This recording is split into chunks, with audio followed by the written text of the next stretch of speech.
In this episode, we're going to talk about how to get the white background look, sometimes called the apple look, sometimes also called the infinite white background look. Regardless of what it's called, regardless of whether you like it or hate it, it's useful to know how to do it. So let's take a look.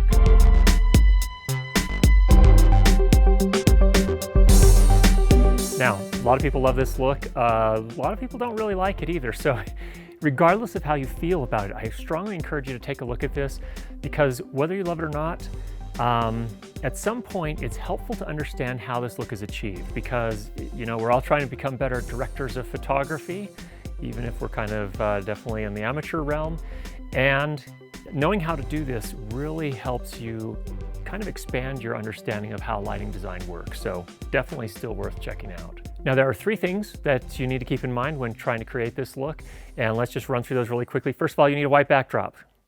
Kind of probably already knew that. You can do it with green screen. We're not really going to talk about that here. That's a completely different art form. Well, not art form, but there's a separate set of considerations for green screen. We're really not going to cover that here. In this case, I've got a white backdrop. Second thing, you need a set of lights that are just for the backdrop. So you need to light the backdrop independent of lighting your talent. And you probably need quite a bit of it. And in fact, you probably need more on the backdrop than you need on your talent. And furthermore, you also don't want the light that is on your backdrop to spill onto the back of your talent. And we'll talk about that in more detail. And then finally, you want the light on your backdrop to be a full stop brighter than the light that's on your talent. And we'll talk about what that means in more detail in just a minute. And then finally, third, you need a very nice soft set of lights for your talent. And in this case, I'm using 3 soft boxes. You could also use umbrellas. And I've got one up above me, pretty much straight on, 145 degrees to my right, 145 degrees to my left. And this lighting on the talent is one stop less bright than what's on the backdrop. So let's talk about each of these in a little bit more detail. Now, first of all, a little more detail about the backdrop. The backdrop I'm using here is a Savage white backdrop. It's paper. It's a roll of paper, 107 inches wide. That is pretty wide, and it's a pretty heavy thing, but it works very nicely. And it's being paper. I like the paper because the paper, you don't have to fight with it to keep the wrinkles out as much as you would with fabric typically. You certainly can use fabric. If you do choose to use a fabric backdrop, I would recommend that whatever fabric you choose, that it not be very shiny. You need to avoid shine because it's not going to look as nice. Now, Savage also makes a 53-inch wide version of the paper backdrop.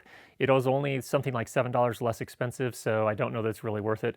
The 107-inch wide version that I got is $45 US.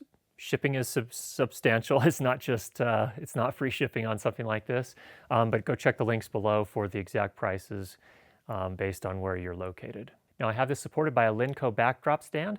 I like this backdrop stand because it is very sturdy and it doesn't seem to have any trouble holding the roll of paper up. And again, this roll of paper is 12 yards long. US terms, that's roughly 12 meters long, I guess you could think of for most of the rest of you.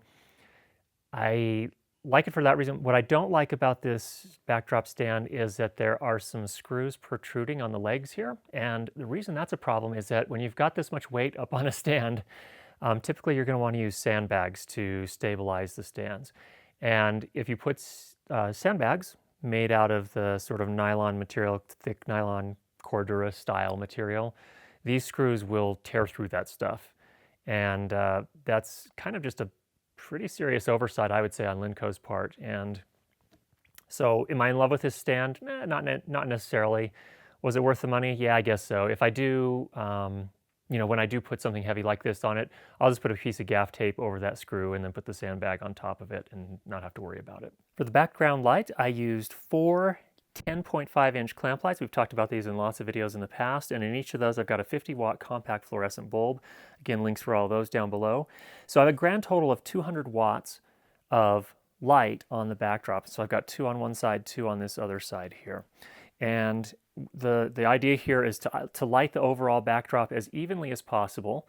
So I've got 1 upper, 1 lower on each side, and really I'm aiming each of these across the entire backdrop. So trying to avoid any sort of hot spots on the backdrop. Now, sometimes there's a tendency for people to kind of overlight the white backdrop. That is not only not necessary in terms of adding additional lights, but it also becomes a problem. If you light it too hot, the light will start spilling onto the back of your talent. We talked about this just a few minutes ago, and the problem with that is it's a look that isn't quite as nice, I don't think. It's not as clean. Now, the most important thing is that the backdrop we want to be illuminated at one stop brighter than we're going to light our talent. And what does that mean? You're using your f-stops here. So first question, what's an f-stop? An f-stop is simply a measure of the amount of light that makes it to your camera's sensor. So we'll just think of it in those terms. Usually it's expressed as a ratio. But let's think of it this way. So here are the various f-stops that are typically available on most of our cameras. So it goes f1, f1.4, f2, f2.8, f4, f5.6, f8, f11, f16, and so on. Now, each one of those numbers, the difference between any two consecutive numbers is actually a difference in, it's a twice the amount of light. So if I have, if I'm exposing for my background and I get a meter and I get a reading on how much light is actually falling onto that background, I want that light on the background to be twice as much light as is falling on my talent. And I don't want to go higher than that because then I start to get some of those spill problems I was talking about. But I do want to make sure that it's wide enough that it actually blows out the background. Not extremely, but just enough so that it's right at the top of the range and we get that nice clean look. So in this case, we have our backdrop lit at f5.6 and our talent lit at f4. So how do you measure that? Well, let's talk about that. Now to measure that, you need to do something other than just point the camera at the backdrop or at your talent because it'll get confused. We've talked about this lots of times. Here's our handy gray card.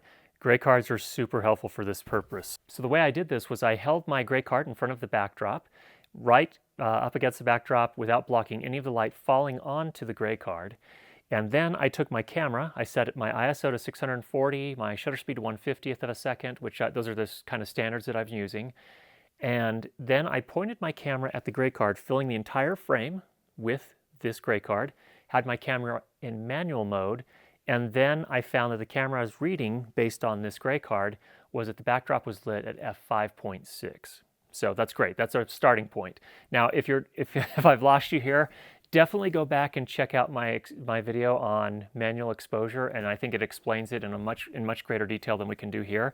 But then I did the same thing up to where my talent was sitting. I had my talent hold this right in front of their face, and did the same thing, getting a meter reading there, and the meter reading on my talent, I had to tweak it around until I got it just right, but I wanted it to aim for f4. And so we kind of adjusted our lights here by turning off some of the lights until we got to f4. So we had exactly one stop difference between the light on our talent and the light on the backdrop. Now, one last thing I did was I flagged off the background lights so that they wouldn't spill onto the talent. And this is what that looks like. And by flags here, all I'm really using are foam core boards that you buy at pretty much any office supply store or superstore like Walmart or Tesco. And all that does is keep the light from spilling onto the back of your talent. Now, that's usually called a kicker light. And in this case, in this particular look, you don't generally want a kicker light. It doesn't look as nice. It doesn't have that really flat, clean look, which is exactly what this look is all about. So overall, this is what the final look looks like. I hope you found that helpful. I'm sure there are 1,000 questions, and that's okay. Wanted to keep this fairly short, but with those, go ahead and hit us with those questions down below so that we can go ahead and figure out what it is that you're still wondering about and get answers for you. If you haven't already subscribed, go ahead and do that, and we'll be sure to get you more great videos on how to improve your lighting and sound for video. Talk with you soon.